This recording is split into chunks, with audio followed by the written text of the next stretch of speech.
Bonjour à toutes et à tous et bienvenue dans ma chronique de ce samedi 4 novembre 2023. Ma chronique de ce jour sera consacrée à la Côte d'Ivoire, notamment à son président qui se prend pour le président de la sous-région et se permet de parler au nom et à la place des États souverains qui ne sont pas la Côte d'Ivoire. On ira également du côté de la Turquie où justement son ancien président de l'Assemblée nationale, c'est-à-dire M. Guillaume Soro, a été victime d'une tentative d'enlèvement de ce côté. On reviendra du côté de la du Burkina Faso qui est un pays voisin de la Côte d'Ivoire, qui entretient des relations très tendues avec ce même pays.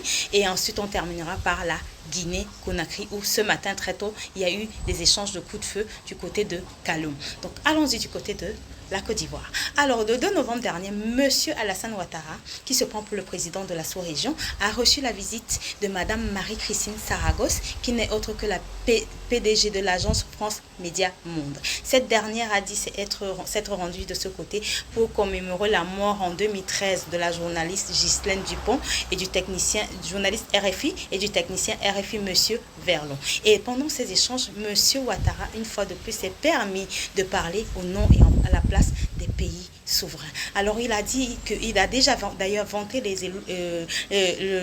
ces chaînes-là, fait des éloges de ces chaînes qui sont des chaînes d'information qui font un travail formidable en Afrique et pourtant ce sont très clairement des chaînes de propagande. Et puis ensuite de ça, il a très clairement dit que lui, il va tout faire pour rétablir ces chaînes qui sont bannies dans ces trois pays, c'est-à-dire les trois pays de l'AES, c'est-à-dire Mali, Burkina, Niger. Donc très clairement, ce monsieur est contre la souveraineté des États et contre la lutte d'émancipation de notre jeunesse. Il ne comprend pas, il ne veut pas comprendre, mais je pense qu'un jour, il finira par comprendre, et ce, dans la douleur. On va directement du côté de la Turquie. On a été tous surpris hier par l'annonce justement du GPS, qui est le parti de M. Guillaume Soro, que M. Guillaume Soro, qui est l'ancien président de l'Assemblée nationale de la Côte d'Ivoire, aurait été victime d'une tentative d'enlèvement par un commando envoyé par qui? M. Alassane Ouattara. Ça, c'est la démocratie made in Côte d'Ivoire. Donc, on va quitter de ce côté, on va aller du côté du Burkina Faso. Vous savez que des pays entretiennent généralement des échanges, des coopérations militaires. Donc, dans le cadre d'une coopération militaire, le Burkina Faso avait envoyé des militaires se former du côté de la Côte d'Ivoire. La Côte d'Ivoire étant un pays aujourd'hui qui est à l'origine de toutes les instabilités dans la sous-région.